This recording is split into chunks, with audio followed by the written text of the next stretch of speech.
You are listening to Rainier Avenue Radio .world. Don't forget to log on www.rainieravenue.world. My name is Josephine, and I live in Renton, Washington. Even after getting COVID in 2020, I still did not want to have anything to do with the vaccination. There was much fear in the African American community. Before you do anything, pray. And make sure that you're praying to get the answer and not praying to get your answer. Reconsider, asking yourself why you are hesitant about getting it. To learn more, please visit reconsiderwa.org. Kind of nonsense conversation are we having here? The Neon Ghost Show. The Neon Ghost Show. Right here on Rainier... what's it? Rainier Avenue Radio.world. Right about now. Rainier Avenue Radio.world. I'm so tired. I have to pee. This is your Rainier Avenue Radio.world community update on education companies offering free subscriptions due to school closings. You can access a list of over 1,000 free education resources at www.amazingeducationalresources.com and also join the Amazing Educational Resources Facebook group. Tune in to Real Estate and Money every Tuesday afternoon from 2:30 to 3 here on Rainier Avenue Radio.world. Join your hosts Violetta Strash with John L. Scott Kent North and Tina Lombard with Guaranteed Rate Affinity. They'll help you navigate the waters of our volatile real estate market and offer you some guidance on how to make your hard-earned money work to make your dreams come true. Learn about current trends, get tips on financial matters, and have fun, interactive discussions about your home inside and out. That's Real Estate and Money. Hello, my name is Pastor Derek Lane, and I live and pastor here in the Othello community. I'm vaccinated because I know how illness can hurt a community. As a grandfather, I am boosted to help protect my 3.5-year-old granddaughter who can't be. I don't want to see members of my community die needlessly. And as a pastor, I've had funerals for those who caught COVID, but none from taking the vaccine. If you have questions, need resources, or want to make an appointment, visit kingcounty.gov/vaccine. This is Rainier Avenue Radio.world. You're listening to Heartbeat Radio. I'm your host, Cindy Bright. Heartbeat Radio is a conversation aimed to take the pulse of corporate America. Opportunities for people of color, we're getting lost in the shuffle of change. I'm that provocateur of change. The hearts of corporate America are addressed. Access and opportunities will be accelerated for all people. Through Heartbeat Radio, you will gain a deeper understanding of what is necessary for change. Good evening, everybody. Welcome to Heartbeat Radio and Podcast. We're excited to be here tonight and have another great show. It should be really informative to our community. Let's bring in Joy, who I haven't seen in a few days or talked to. Good evening, Joy. Good evening. Can you hear me? Yes. How are you this evening? Awesome. How are you? I'm great. Super excited to be talking to our guests tonight. Yeah. So, if we're following the news, let's put that headline up, Daniel, that I sent you that I wanted to show about. He came out of nowhere. He came out of nowhere and humbled Amazon. Is he the future of labor? And I thought when I read that headline, he came out of nowhere. Isn't that indicative of what the problem is? And so he was there all the time. He worked for you. And I just thought it fascinating because the uptick in the labor movement is happening. I should say we do have a special guest coming on with us. She's going to be on in just a few minutes. Right. April Sims, who is from the Washington State Labor Council. She's actually endorsed to be the president of it. So she is currently the Secretary of Treasury. So I can't wait. She's in another meeting and we'll hop onto this one. So we'll get to talk to her. I did want to kick it off by showing that article because I just thought it was indicative of what workers and people are fighting for, which is to be actually seen. And we shouldn't be coming out of nowhere and mobilizing and getting unions started because you're not seen or heard. And so, today's world of corporate America saying that it has a lot of interest in racial equity, and yet all over the news is Amazon, Starbucks down in Long Beach, Alaska Airlines has got some stuff in its way right now. Like, what are your thoughts, Joy, about what's happening with these labor movements Well, increasing? full disclosure, our guest is also a board member on the nonprofit that I currently work for. And we know that a lot of nonprofits, employees are moving towards unions, including ours, for structure, for employees, making sure that they have some longevity and they have some structure around their work and their work environment. I was looking at that the last couple of days, that whole Amazon thing, and I saw one video where one lady said there's a woman who was afraid to go to the bathroom to drink water because she'd have to go to the bathroom. What company do you work for where you can't go to the restroom? I'm like we are not in the 1920s, 30s, or 40s or 50s anymore. This is 2021. And as long as your employees are getting the job done, what do you care when they use the restroom? So I was like, well, no wonder this Amazon wants union, because, they don't want to be, like workers out in the field where it's 108 and you can't stop to drink water or take a restroom break. That is ridiculous. And I'm thinking, we don't have that anymore. We've grown. We employers know not to treat their people like that.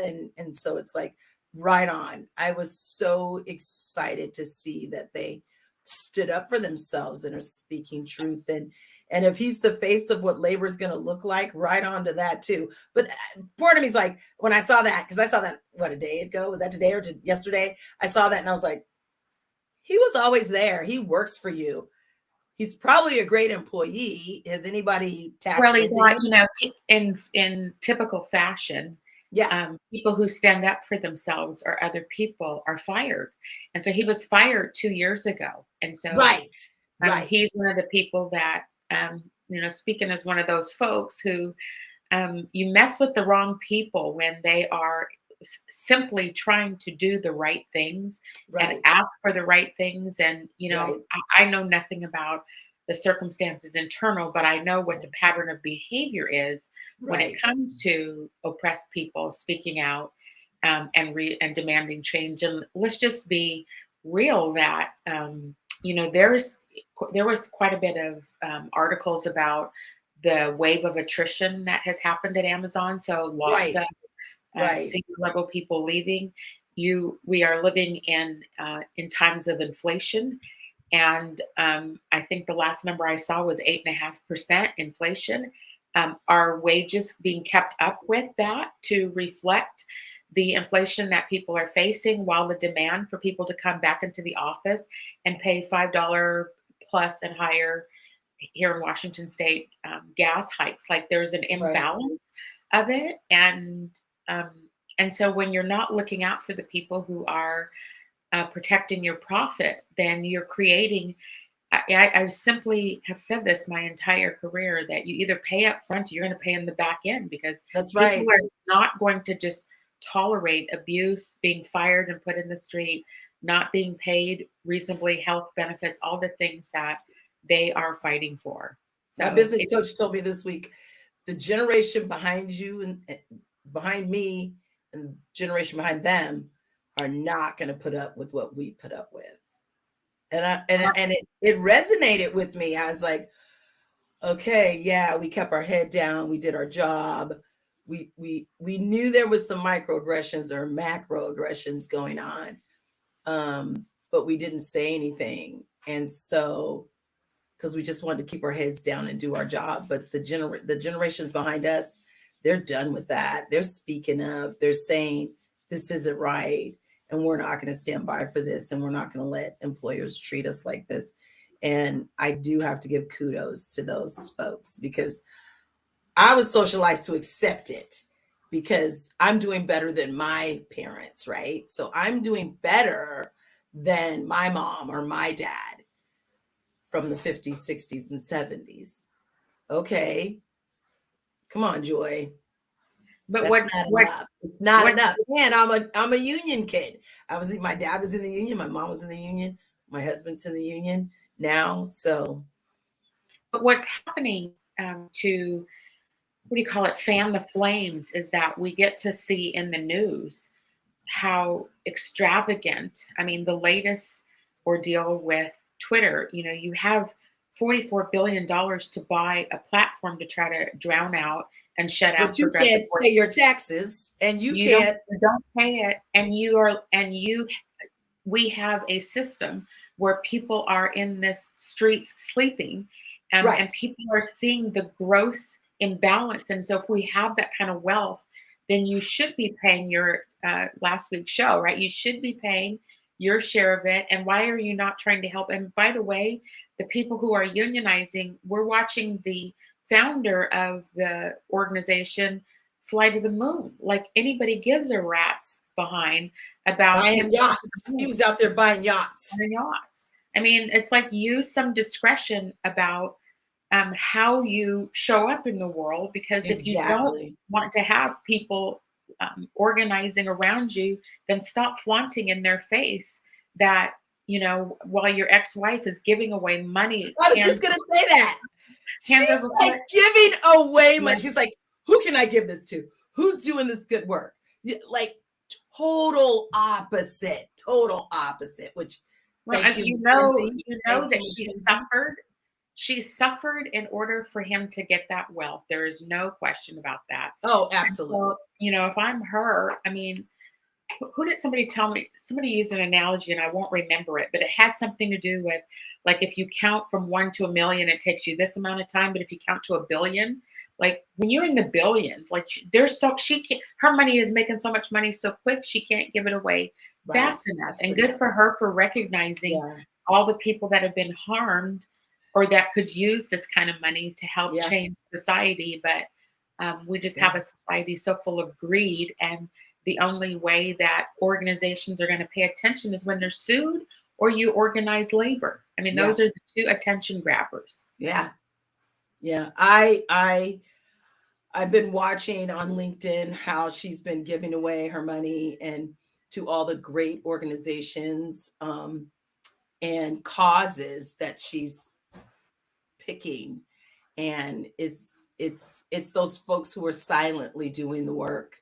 Some people on a larger scale, some people on a smaller scale, but it's the people, the worker bees that have been doing the work that she's giving her money to. And I just sit back and I love it. But I really, with the whole Twitter thing, I was just like, someone posted a meme, or it wasn't even a meme, it was just information. He came into Congress, I think, or the House of Representatives or senators, and said, I'll give you X number of millions of dollars, but you have to show me a plan of how to help people who are hungry. And they came back with a plan.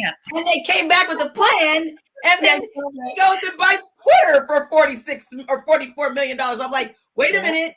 What happened to the plan to help the hungry? Let's go back to that, because it won't cost you $44 billion. It will cost you millions of dollars. But you yourself could start building affordable houses, tiny homes, container homes. There's a gentleman right here in Washington that's doing great, and I believe he's in Washington. They're like container small homes. It could build like an acre of them to house people, where we could put supportive services near them on a bus route that would cost him a drop in the bucket of what he's paying for Twitter. A drop in the bucket. You yourself. Who was it that made a comment about, or I saw this meme that came out where it showed who bought the Washington Post, who bought like all the media outlets. And you could see this litany of white men buying up all the avenues or venues right. So they're trying to shut the voice down of the people. And this is how they've rolled historically. This is how the methods that are used to stifle progress and kill progress is to try to silence the voice of people. And because we want to keep those systemic systems those systems that are just wrought with racism and all the other things that we do not like. We want to keep those in place because we got to keep those people in place. We're not letting people move. It's just such an interesting And then dynamic. and it was all I could do to not tweet back to him today. Oh no, I'm going off of Twitter. I saw him. You know, I'm going to comment about that in a second. I saw him post a thing that tried to sound like a quote unquote leader, where, you know, this is not going to be a partisan thing. This is going to be blah, blah, blah, blah, blah. It's like STFU, right? Just shut up. We know that that's just narrative, and nobody in their right mind believes this because we've watched historically the patterns and the behavior that white men will go to protect the patriarchy and to protect their wealth and power. And that's what all of this is all about, is patriarchy protection. And I'm going to be a little catty. Is he married? I'm thinking not. Ladies, hello, he's not married. Neither am I, Joy. Neither am I. Or even I'll just go a little further. Fellas, he's not attached. Whatever the case may be, because I don't follow that particular person. But I'm just saying, does that mean for us single people, we have taboo over us for staying single? No, I'm saying there's a reason why he's single. I'm like, ew.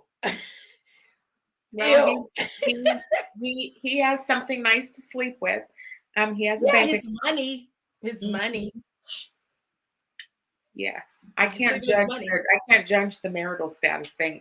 I struck out too. So but Cindy, you're absolutely not going to date someone who is so narcissistic and tone deaf when it comes to our world.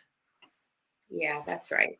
I just know you enough to know you're going to want to be with somebody who's like, oh, I get that. And I see what you've been doing in your life. And it just kind of meshes like, okay, it's going to be complementary to who you are and what you do.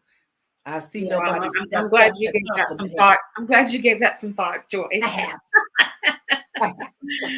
Oh my word. Yes. What an and let's talk about the fact that we've done a prisoner exchange with Russia, but we still have not gotten Brittany Rainier back. Where's Brittany? Where's Brittany? Where's Brittany? I saw that too when I saw that. I thought that. I was hot. I woke up this morning. I was so tired. I woke up out of dead sleep to hear that. I came out of the bathroom and I was like, brushing my teeth, and I was like, what? We don't exchange prisoners. We do not. And we don't even hear any updates about her. So she's just been kind of left out there. But we got the white kid Marine guy back. Hello. Yes, we have to protect our country. We have to make sure. Yeah, it's pretty disheartening. It is very difficult right now. I was just upset about that. I can't imagine her wife and her family like hearing that. Like, wait, is anybody fighting for Brittany? That's the first thing I would have said. I'd have been like on the phone if I was her family. Like, what's happening? Why are we doing prisoner exchanges and we can't get Brittany? And nobody's heard from her. Or at least we haven't heard in the news. So, yeah. So well, we know the value or lack thereof that is put on a Black life. That's right. So it's never the top priority. That's right. The only time it becomes a top priority is when there's murders on national TV, and then it becomes the priority to send out an email that says we care about racial equity until the narrative dies down, and then we go back to the same patterns of behavior, and we go back to seeing that people come out of nowhere and are mobilizing.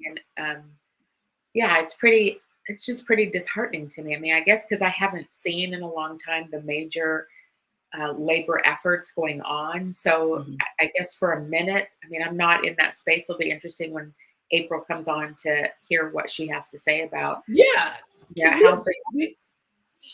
We've got a lot of BIPOC, people stepping up to run. We've got a lot of Indigenous women and Indigenous men stepping up to run. And, you know, we were heartbroken to see some of our most favorite elected officials decide not to run for re-election. I don't need to name those folks. You and I already know, we've discussed that. But I can honestly say, I think both of us understand. I'd love to have them come on and share their thoughts, but I can honestly say we, if anybody, can understand why they didn't. But it's nice to see some other folks who stand in their truth and speak their truth step up to run for office this cycle, and are thinking about it next year as well. And so for our non-local people who watch this show, because I've already seen 3 messages from people who are not local, we have had some elected people that have been in the House decide they've served 1 term and have decided that they are not rerunning. There was an article in the South Seattle Emerald from Kristen Talley Harris. I always get it backwards. Talley Harris.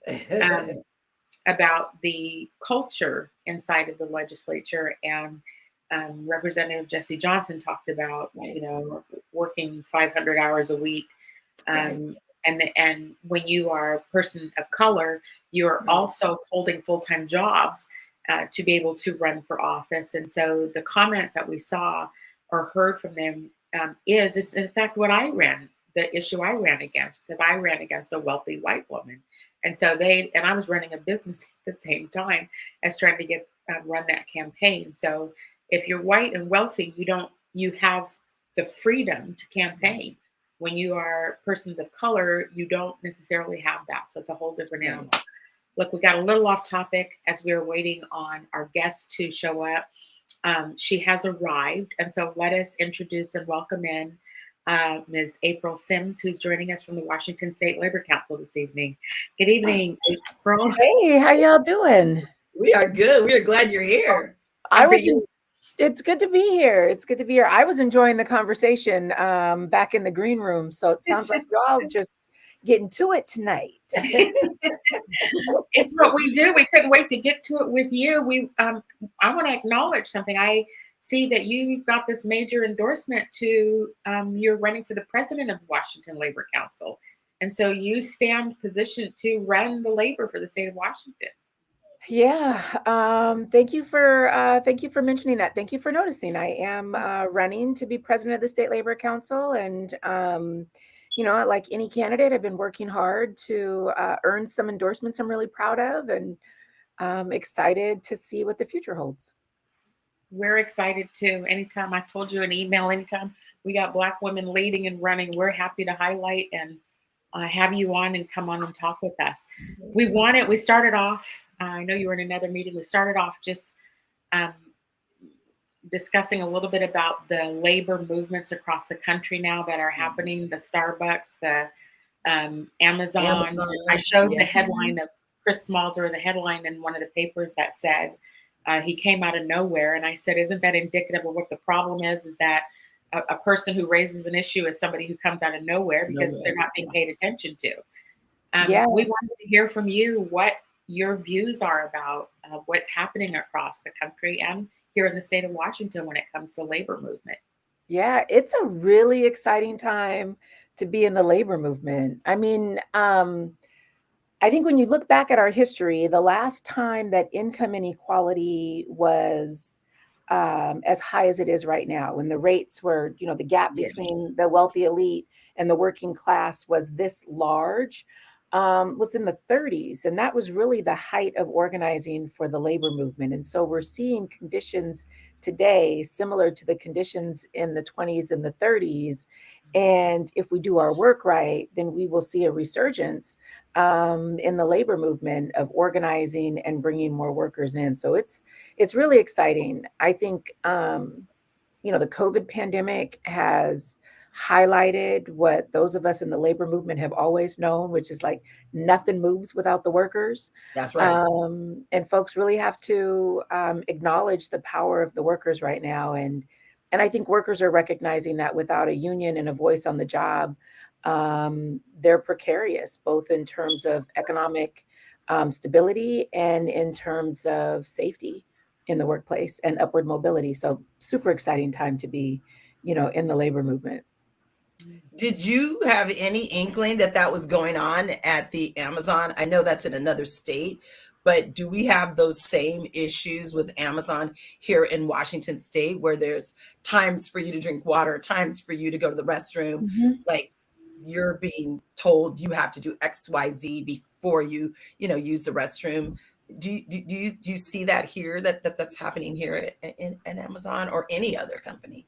And it's absolutely happening at Amazon, and it's part of Amazon's whole model is this turn and burn, right? Like they don't expect longevity. They don't expect workers to stay longer than, like 15 months. I think their entire workforce turns over the equivalent of every like 15 months. And so their work model is to just use and abuse workers, right? And I think that the conditions at Amazon have been highlighted because they're such a big employer and because the conditions are so awful. But I think workers everywhere are being exploited if they don't have a union. That seems like it's just out of the 20s or 30s or something. Like, who does that? Well, it's by degrees, right? I listened to this podcast with Chris Smalls, and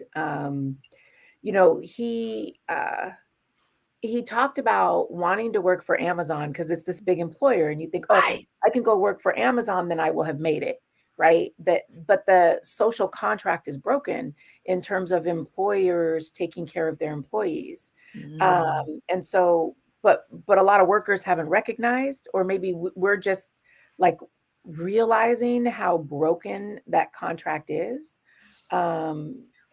because employers are treating workers like they're just disposable. It's actually their whole business model is around high turnover. Wow. Yeah. Has anything, or maybe what happened post George Floyd when the major corporations all pledged, it's all online, employersforequity.org, they took the racial equity pledge about, they believed in that. And racial equity is all about equity in pay, benefit, earning power, wealth generation, all that sort of stuff. Was there any uptick after George Floyd, and did it go back down to normal? Or was that simply just words that come out of these corporations, even like Starbucks? I mean, Starbucks has been under the gun a few times. I was actually on TV on the news when the Starbucks person walked in to have a cup of coffee and had the police called on him. And so we talked about it then. That was probably 4 or 5 years ago. Anything changed? Did you guys see anything improve conditionally before this inflation is hit? Well, I'll say this, that I'm not sure that everyone has a shared definition of equity or a deep analysis of what racial equity looks like. And it is not just adding more people of color or Black folks to your campaign materials. And it's more than a mission statement or a press release. That like real equity is about process and about outcomes.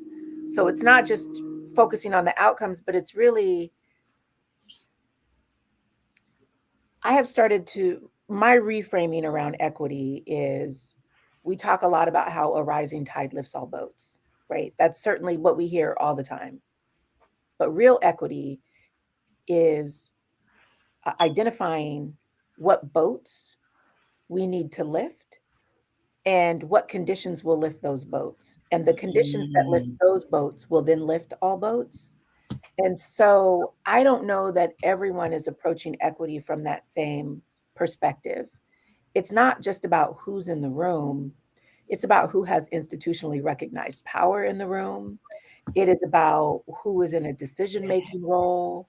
And I think that, we all have a lot of work to do. Every institution has a lot of work to do. So I don't want to, I don't want to say that folks aren't doing enough. I just don't know that we all have agreement around what we need to do.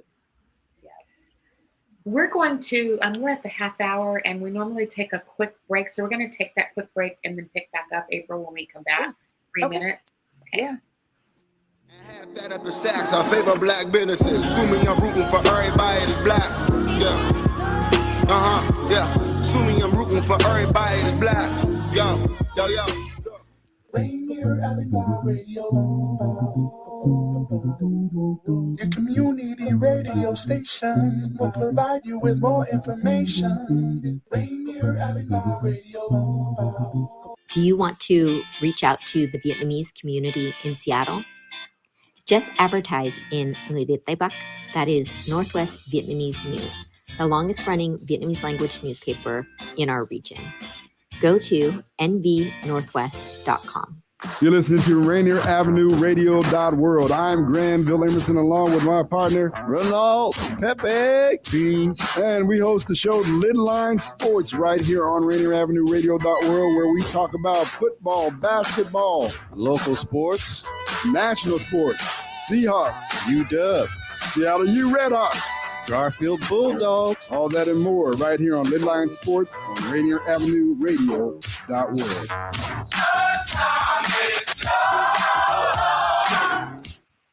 This is your Rainier Avenue Radio.world community update on Seattle City Lights Utility Discount Program application. If you are impacted by COVID-19, otherwise known as the coronavirus, access the utility discount application online at seattle.gov/UDP for utility discount program, or call 206-684-3000. That's seattle.gov/UDP or 206-684-3000. Hi, it's your favorite Rainier Avenue radio host from the Clean Greens Living Live show. It's Queen Bree and Robin T. Our show is live every Thursday at 3:30 p.m. Pacific Standard Time with topics ranging from life on the farm, health and wellness, and race and social justice. We feature guests each week with expertise in activism, entrepreneurship, healing, and food justice. So come join your girls live every Thursdays at 3:30 p.m. Pacific Standard Time on the Clean Greens Living Live show. You can even call in and be a part of the show. See you then. Are you a small business owner in Seattle who was impacted by COVID-19? The Seattle Office of Economic Development is investing $8 million to connect small businesses to operating capital. The Small Business Capital Access Program will lower the cost of Washington State Small Business Flex Fund loans by paying down 25% of the loan principal. Eligible small businesses can borrow up to $150,000 with a 4% interest rate to cover expenses like payroll, rent, utilities, and supplies. You know you can't get enough of Rainier Avenue Radio.world.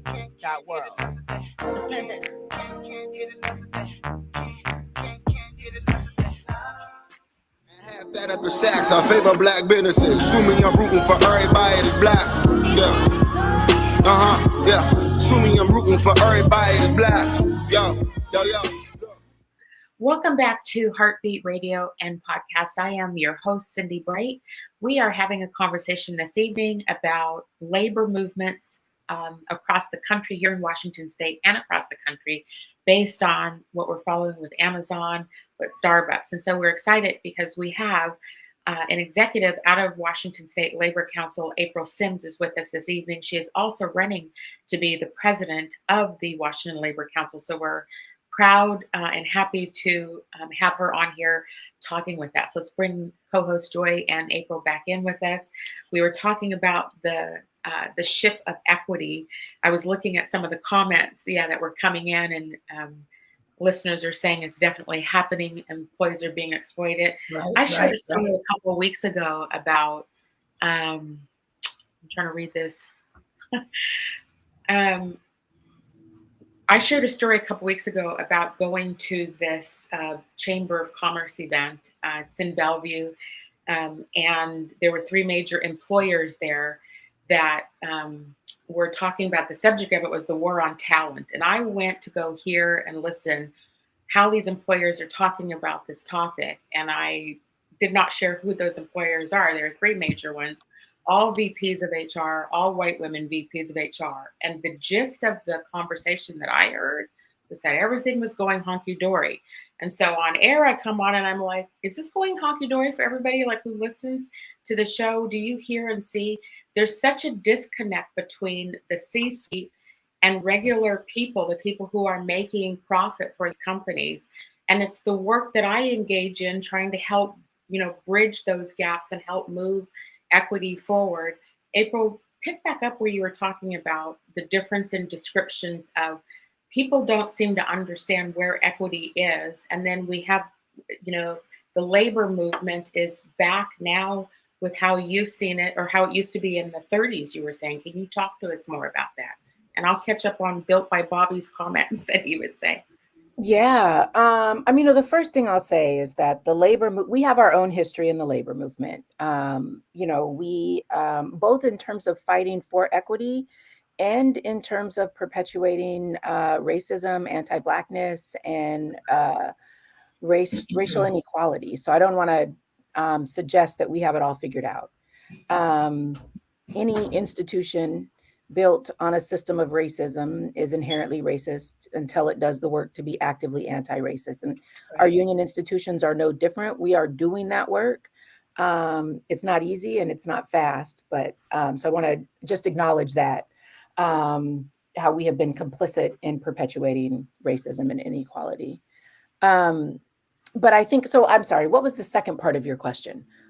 Just mostly about you made a comparison of the way it was in the 1930s and how you're seeing the levels be comparable to that now with the amount of organizing that's going on. Can you talk about, I'm not familiar with the history the way you probably are around labor back in the 30s. What were some of the outcomes in that time line of organizing and the efforts of people?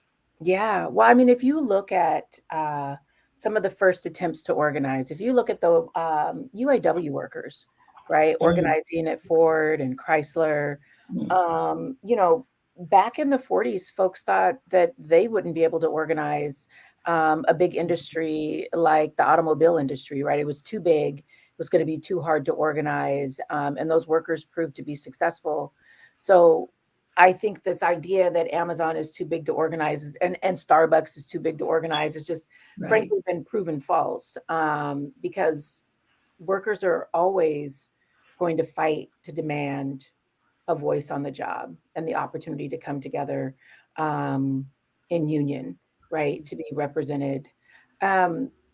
Historically, it's a really dangerous place for corporations to be when workers don't feel like they have a lot to lose, right? And I think one of the reasons that large employers learned in the 30s and the 40s that organizing and giving workers a voice made sense, because otherwise you're looking at flat out revolt. I'm not suggesting that we're at a that this is the start of a revolution, but I think we're at a tipping point. Yeah. And I think we're hearing that now with what folks are referring to as the so-called worker shortage, this idea that folks just don't want to work. No, they just don't want to work for pennies. And they don't want to work and be exploited.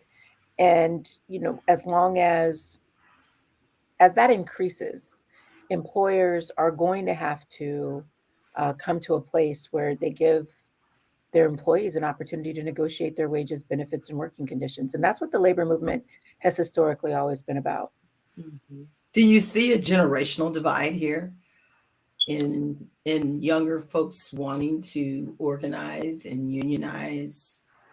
It's really quickly exciting. Yeah.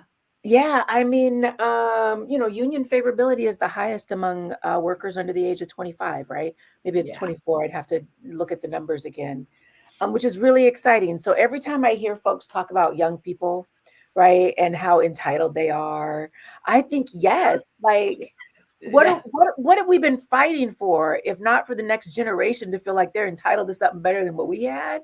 And that they want it sooner than, they are incredibly frustrated with the slow pace of change. Right. And good for them. And I think our job, those of us with positional power or institutionally recognized power, we should just be clearing a path for these young folks. I agree with that. Young folks that led the civil rights movement, Yeah. College students, young people, and it is young people who will lead us out of this current crisis. I fully Molly believe was describing that before you came on, and what was going on in my head is that our kids have all seen the effect it's had on us. So my son has got to see me, the condition of me when I come home at night, when I have been, treated and disrespected and all the things. I come out of executive level jobs trying to help make this stuff move. And it's not just the workers at the ground floor fighting for wages. I worked high enough up where I got to see where the wealth was built in organizations. And so fighting for earning parity for women and trying to right those wrongs took a toll on me too. And so our families got to see us come home drained at night. For me personally, my son got to see me drag through a lawsuit. He got to see what these folks did to me in the name of protecting the GOB. And so, this next generation is not tolerating it. They are not afraid to fight for what's right. I loved seeing Chris Smalls. I actually reached out to him, hoping I could get him on the show. Really?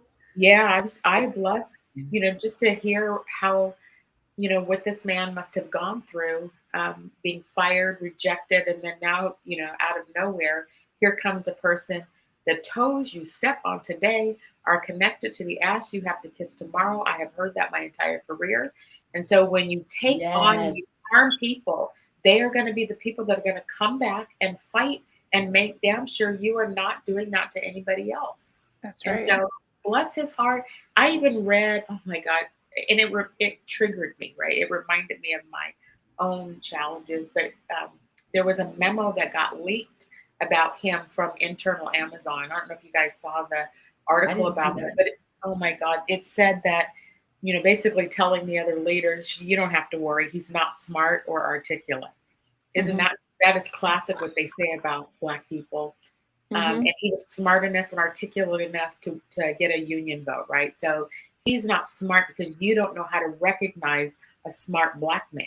You put a Black man in a box and thinks he fits the profile that you've decided he is. And he was smart enough to go get enough signatures and a vote to the table and turn that table on you. And that ignorance and disconnect is fundamentally at play with this labor movement. And I don't know what it will take to get, I've been in this business for, over 30 years working in this space. I don't know what it will take to move it. I just don't know anymore. Yeah, it's a really good question. When I am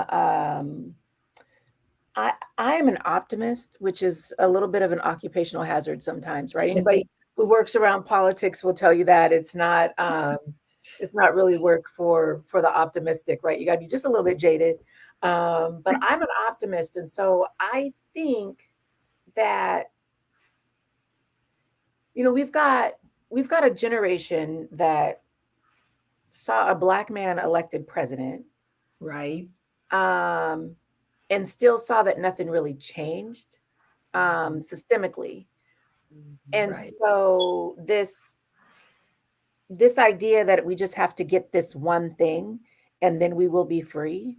I think young people are really challenging our concept of freedom.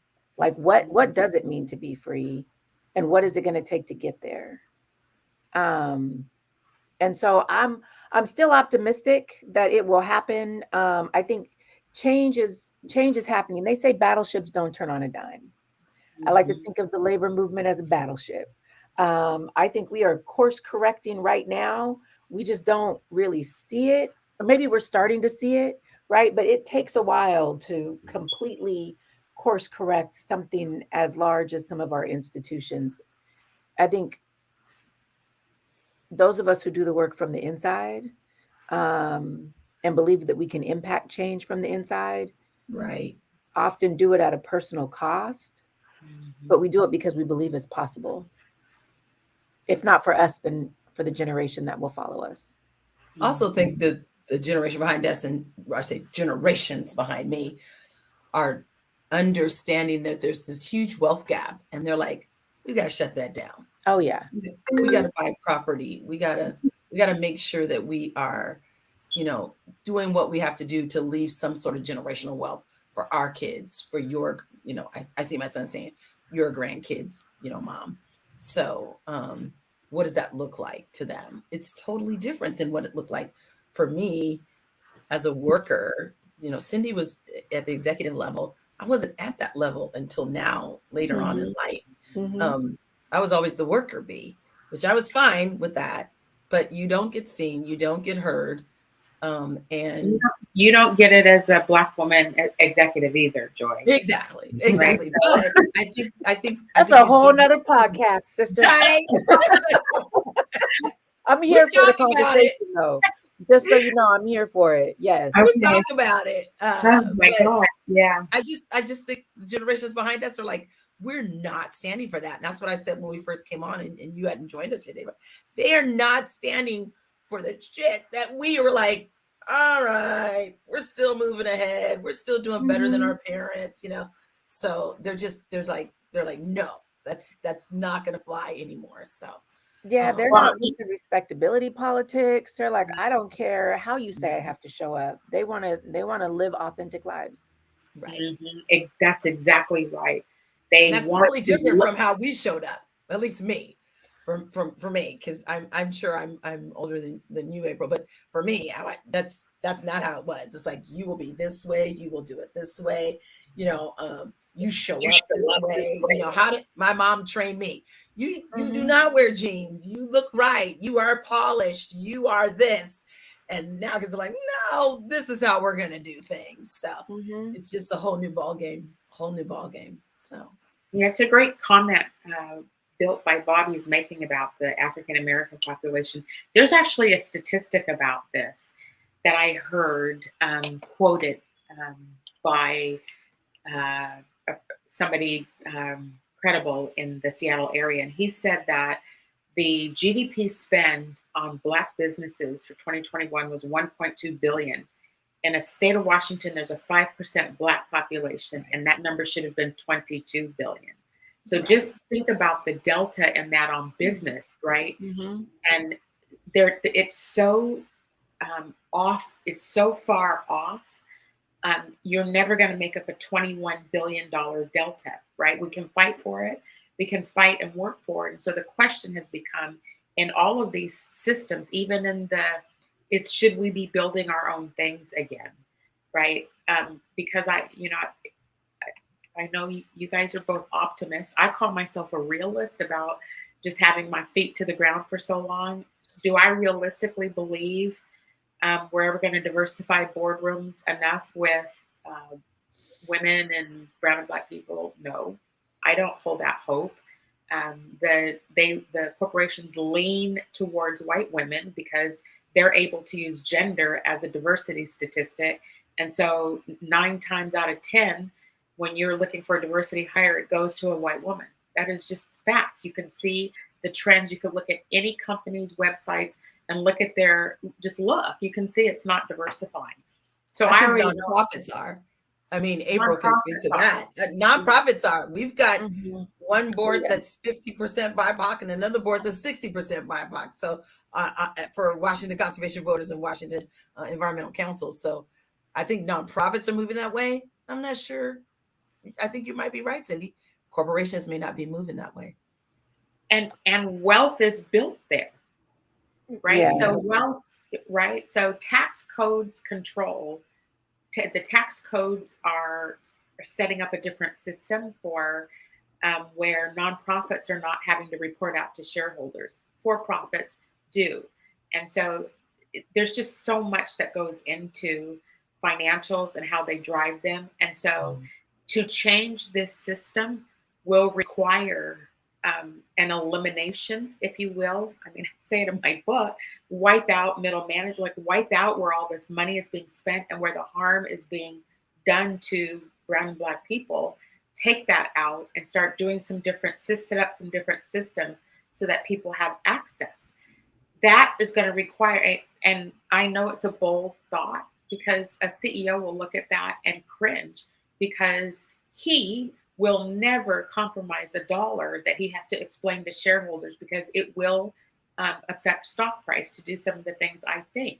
But you can't have change and stay in that safe zone and keep everything the way it is. You have to do something radically different. So is it worth it for us to start building different systems, put different mechanisms in place for people to be able to build wealth? And for, I mentioned it to my son, and he goes, are you suggesting segregation?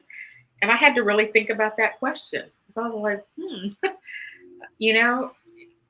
Black Wall Street, right? Like before, thank you, Bobby, for being a member of Tabor 100. Yeah, thank you.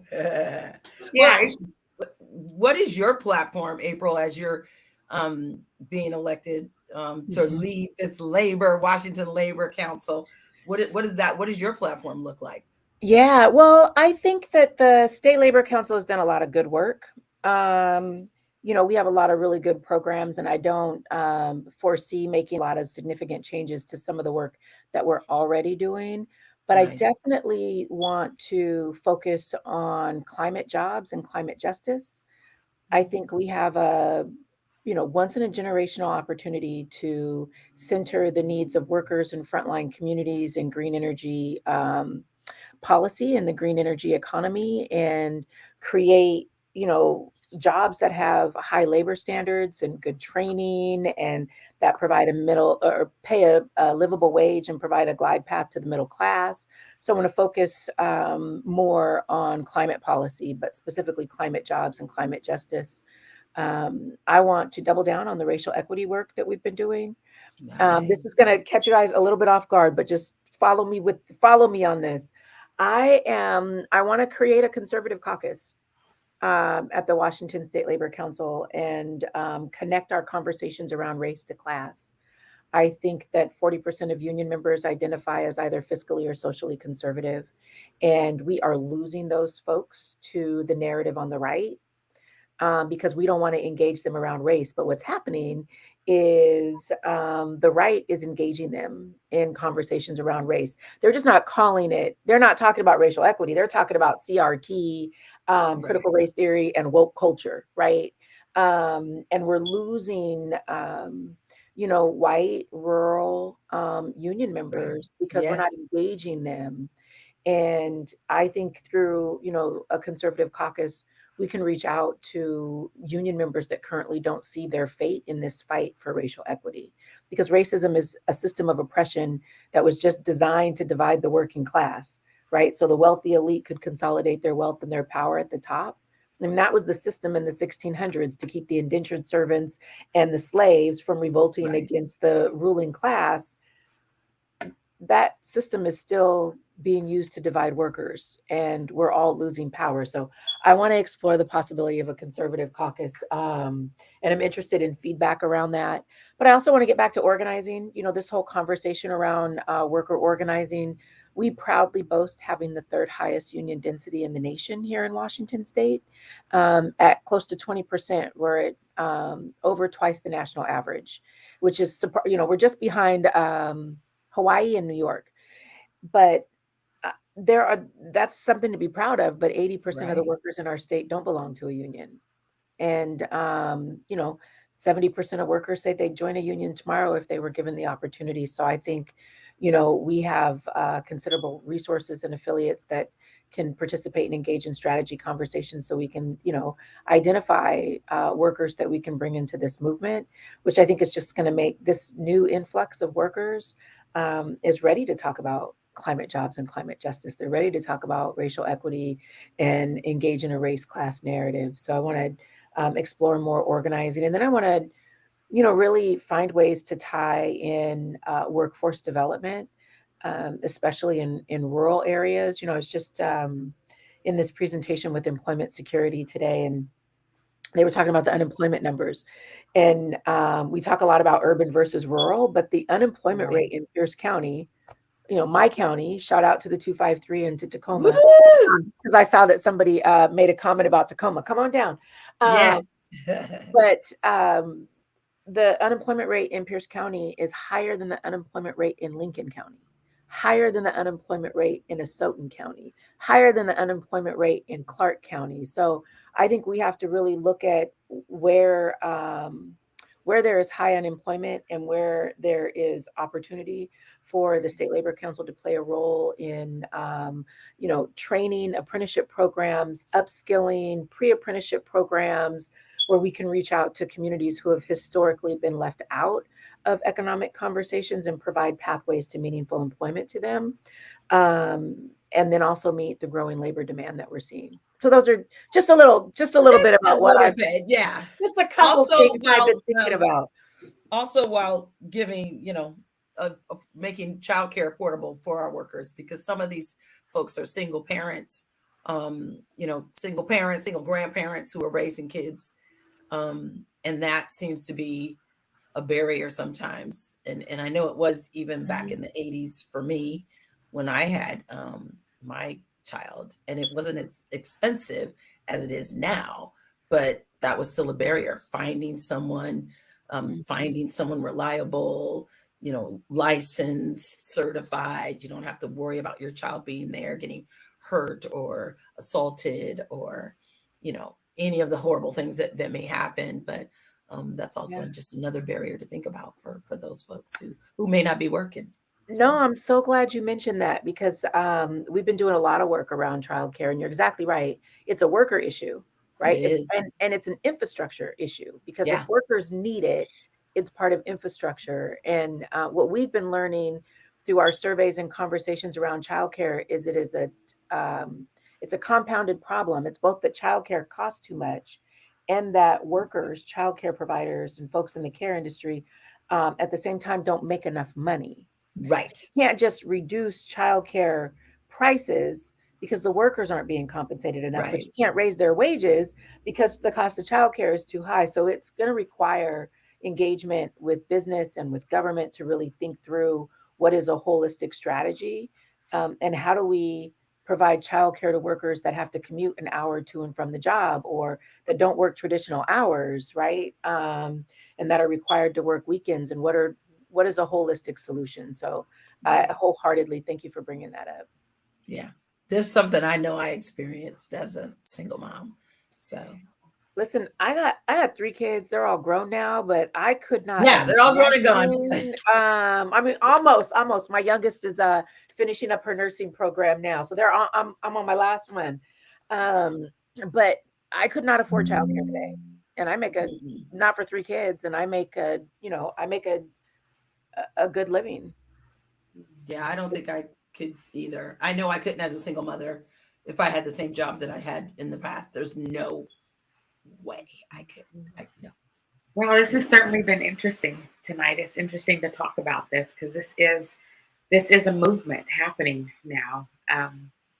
It is going to be fascinating to pay attention to the fight back that they're going to try to block the what's the validation of the vote and all that sort of stuff. And it's just interesting how companies have millions of dollars to fight things like that, but don't have money to raise wages. They'd rather put it in legal costs to protect their bottom lines than to just deal with the issues and help people to be able to actually afford to live.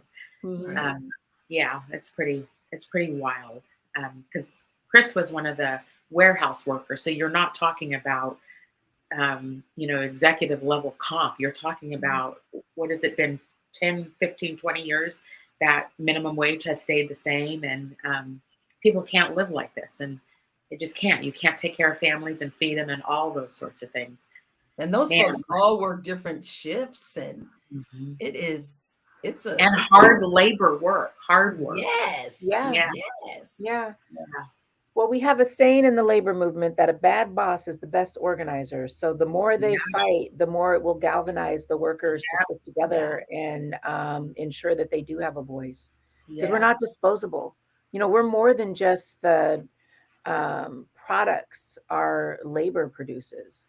Yes. We deserve to be treated accordingly. Yes, we deserve to have the same things in life that they have. We deserve to be able to, feed our families and send our kids to school and all the very basic things that the people who are fighting them have. We deserve that. We are the people building the profit for these companies. And so I look forward to the day when Joy's heard me use this term before. I look forward to the day where we stop fighting for salaries and benefits, and we start getting equitable splits on profitability of a company. We just change the whole way you look at this system. So when you start having to duff up, splits of pieces of profitability, that starts to build equity. And that conversation is a conversation I'm starting to have with companies, because even when I build my own services, I do not use the word fee anymore. It is about an equitable split. If you take the work that we do and we're adding value to a company and we're helping increase the profitability of a company, then what is the split you're willing to give to your workers in Staten Island? Isn't that a good concept to Come think about? on and coach me up, Cindy. That's what I'm talking about. Listen, I'll call you for some. I'll get a hold of you, April. We'll have to have dinner. Let's do dinner. Let's do dinner in Seattle. I'm here for it, and I'm writing down profitable split. I am adding that. Equitable split on profitability. Equitable split on profitability. I'm going to send you my book too. You read some of the things I talk about in my book. I would love to. Okay, we're over time. Look, April, thank you for coming on and talking with us and the community tonight. This is so helpful. We're so rooting for you. When is the election for the president? Ballots go out in October and they are counted in December.